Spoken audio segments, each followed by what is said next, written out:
Chapter 18. One of the grinders didn't make it.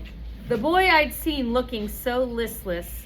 I'd hoped the food and water I'd left behind would help him recover. Mandeep had come with us and hurried to help him. She tried pounding his chest and giving him mouth-to-mouth, but it was too late. She looked at me, shook her head sadly, and covered him with a jumpsuit. She examined the other grinders. There were now only 4 left alive. Fatima, another girl, and 2 boys. They were all too weak to even say their names. Elena used her borer to drill a hole into the floor inside the cage. That left a pile of ground stone. She placed the body inside the hole and then used the rubble to fill the hole back up. Elena took back the jumpsuit. She didn't say anything during the whole process and silently handed Pavel the jumpsuit as she walked back toward her digger. "We'll need it more than he does," Pavel said. "I wanted to punch him so hard his helmet would fly off. The fact that he was right didn't help me feel any better." I walked over to the new grave. I closed my eyes and said what I guess you could call a prayer. To whom and for what, I had no idea. It just felt like something should be said to recognize this grinder had been a boy and had been alive. That counted for something. If it didn't, we might as well just surrender to the Landers right now. Maria discovered a break room with food and water a little farther down the tunnel. If the cage hadn't been locked, it would have been a 5-minute walk for the grinders. We grabbed as much as we could, then we fired up our diggers, shut off our microphones, and followed the coordinates back to the camp in silence. Finn and Darcy had stayed behind with Alec to prep beds for the grinders. But Alec ran away as soon as he saw the injured grinders being lifted out of the cockpits. I wanted to follow him, but Mandeep waved me over to help. "Those kids smell," Darcy said as we laid the last of the kids on the cots. It was true. They had been trapped in cages with only a couple of buckets for a bathroom and no running water. We'd at least been able to do some washing. "I know. We'll help them clean up. Friendly thinks they're a little scary," she whispered. "Well, they need our help. They are part of our family now," I said the last part louder, hoping everyone would hear. I know we needed to go over our plans, maybe even clear the air, but I just couldn't stomach talking to the others again. Elena's suggestion had gotten everyone to save the grinders, but had she been serious? I wasn't sure. I wanted to find out. I had an inkling that the ground rules had changed at that meeting, that Elena, if she wanted, could take over control of the group. Did she want to do that? I wasn't sure. I wanted to find that out either. I walked from the sleeping quarters, nodding to Finn and Maria, who were on guard duty, back to the makeshift infirmary, which we set up a distance away down the tunnel. Jimmy and Pavel had pulled out some cards and were playing a game, but they ignored me as I walked past. "Fine. We'll deal with this tomorrow." Mandeep was checking on the grinders, even chatting with the one who was recovering faster. I caught the names: Julio, a quiet kid named Nazim, and Therese, as Mandeep introduced herself and talked to them about treatment. Only Julio seemed well enough to answer. Nazim occasionally nodded, but said nothing. Therese was hooked up to an IV and didn't move. Elena was nowhere to be seen. Maybe she'd gone to find Alec. As I continued down the tunnel, I ran through the day again. Did Jimmy and Pavel and others have a point? Should we have left the grinders to fend for themselves? We were low on supplies. How would we survive with so many more people to feed? I wondered what my parents would have done, but thinking of them made me angry. They had known about the grinders. They had known and done nothing. How could they have done nothing for the kids? Their copy of Oliver Twist was still in my backpack. The book had been helping me settle down each night. Now it seemed like a horrible relic of a happier but fake past, burning a hole in my back. I wouldn't read it again. The irony of my parents giving the book as a gift for my birth, the birth of their only child, I could feel tears welling up in my eyes. I thought of my parents hugging me, teaching me, reading me books. My parents telling me that they were on a great mission to save humanity while using kids as mining machines. Didn't they even read Oliver Twist before they gave it to me? You okay, rich boy? I jumped in surprise, then looked down. Fatima was lying on her bed, propped up on a pile of uniforms, her eyes open. I'd been so lost in thought, I'd almost stepped on her. Sorry, just a little exhausted. You look rattled. I'm that, too. You're bouncing back. She was. Her eyes were alert, her lips weren't cracked anymore, and there was even some color in her cheeks. You don't live in a mine your whole life without a strong constitution. Weakness is a death sentence. The young boy didn't make it, I said, lowering my head. Thomas. He was so small. He never adjusted to travel from Earth or to the life here. I think he was homesick. I'm so sorry for what my family did to you, to all of you, for using you all like that. It's not right.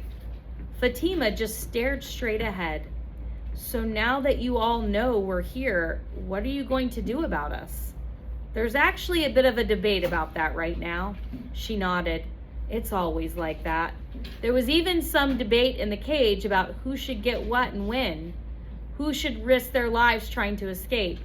People choose sides, or tried to until I came up with the plan to get the warning signals. It was not pretty. I told everyone that you are part of our family now. She scoffed. They didn't believe you, not all of them. I can see the looks in their eyes when they watch us.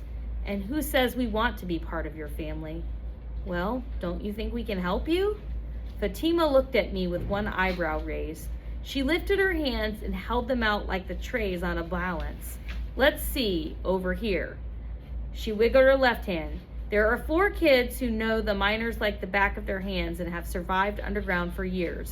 And over here, she wiggled her hand, her right hand. A bunch of little spoiled brats running around who've lucked out for a couple of weeks. She let her left hand drop to the sheets. I'll go with this one. It's got more weight. Fatima folded her arms on her chest and smirked. Oh, I know you want me to be grateful that you saved us. It helps quiet your guilt. I just stared at my feet. She gave a small laugh. I don't mean to be so mean. I am grateful, but I'm not going to bow down and serve you or anybody ever again. Don't you think we all have a better chance together? Fatima stared at me for a good minute, pursing her lips. Let's say we could work together, get along, share the food. That keeps us alive in some way a rat in a sewer is alive. But you and I both know that we'll have to fight the Landers in the end. That bald kid who likes to pretend she's a soldier knows it too. Elena, I said quietly. Fatima nodded. And if it comes to a battle with the Landers, who gets the diggers and who has to fight barehanded? Who gets used as cannon fodder? I looked at her, shocked. She smiled and pointed to her ears. You get used to listening for the smallest sounds down here. A trickle of water could mean a giant cave-in is coming. A distant echo off a tunnel wall could signal a digger is coming straight for you. I don't think Elena meant it. I think she was trying to convince the others to move, to help. Maybe, Fatima nodded. They did rescue us in the end, and that Mandeep seems very nice. Finn and Darcy, too. They gave me this. She held up a small cat made from a tuna can. The edges had been filed smooth. I like it. I've always wanted a cat. Once the others are healthy, we'll discuss whether we should save your butts or not. I nodded. Do you have any idea who the Landers are? She asked. No, I know they are here for the war. I know they are murderers. Fatima stared at me. You're quick to judge. How can I not? They killed everybody they saw. They'll kill us if they want to. Elena thinks we should kill them first. She might be right. Maybe they are desperate and that's why they attacked. Isn't everybody desperate? That's why we're all up here, to save everyone's back home. Maybe these landers come from someplace poor. Maybe they worry that Melming and the rich nations of the world, despite their promises, won't be as willing to share. Have these landers been corrupted by fear or greed or both? You sound like my father, I said. He was always suggesting something wasn't right with the setup of the miners. Maybe with the world. He and my mom would get these looks sometimes. I thought he was just a worrier. Now finding you, I know there was a lot more to it. Maybe he was uncomfortable with the arrangement. Not that he turned down the money, she added quietly. That stung, because it was exactly what I'd been thinking. Neither did my mom. We sat in silence for a while.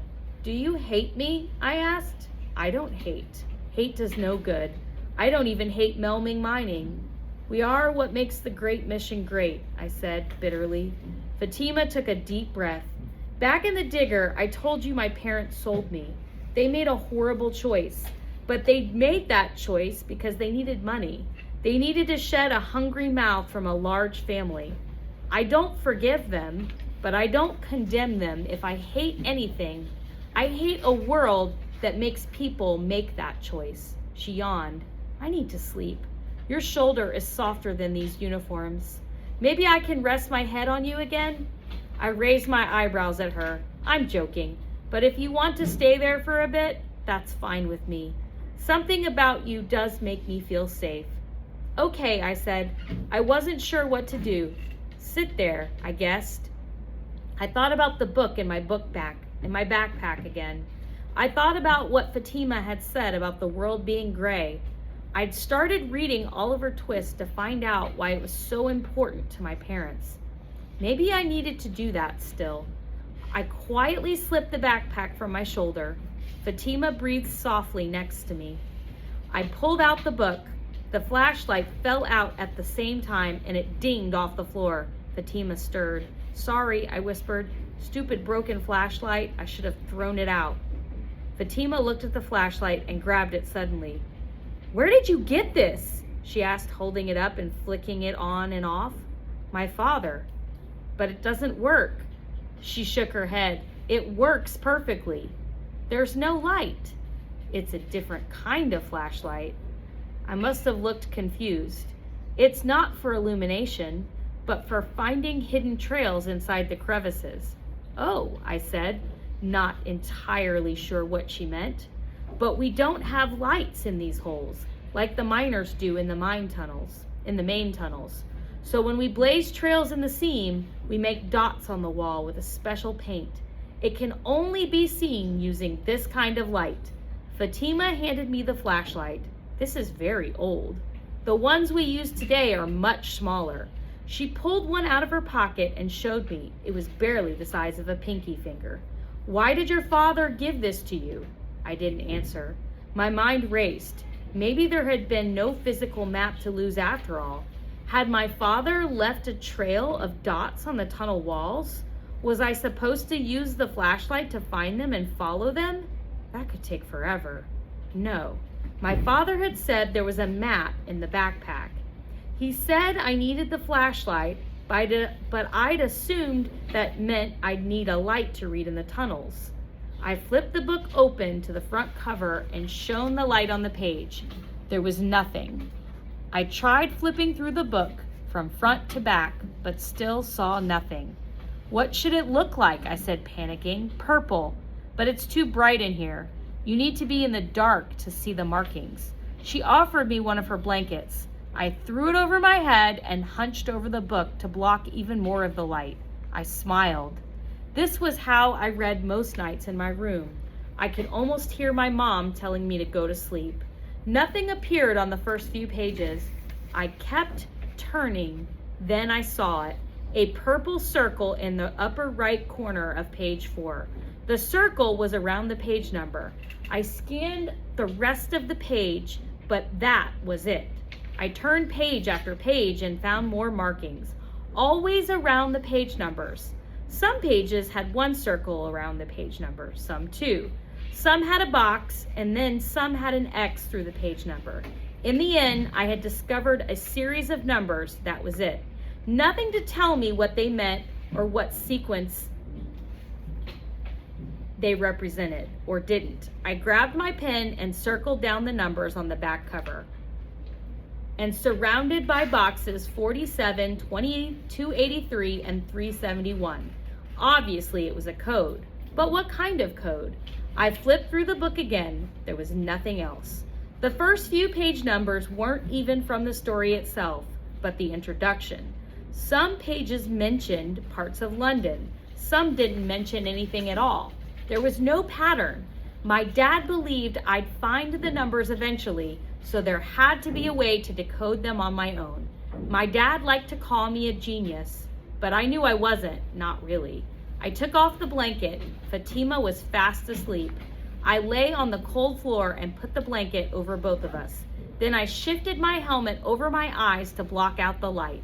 The numbers swam in my head, moving around in different orders and sequences. I watched them, seeing if they would combine to form coordinates or possibly a series of numbered tunnels, like I used with Alec. Why had my parents made the code so obtuse? Tomorrow, I thought, I'll ask the others if they have any ideas. Before long, I was fast asleep as well.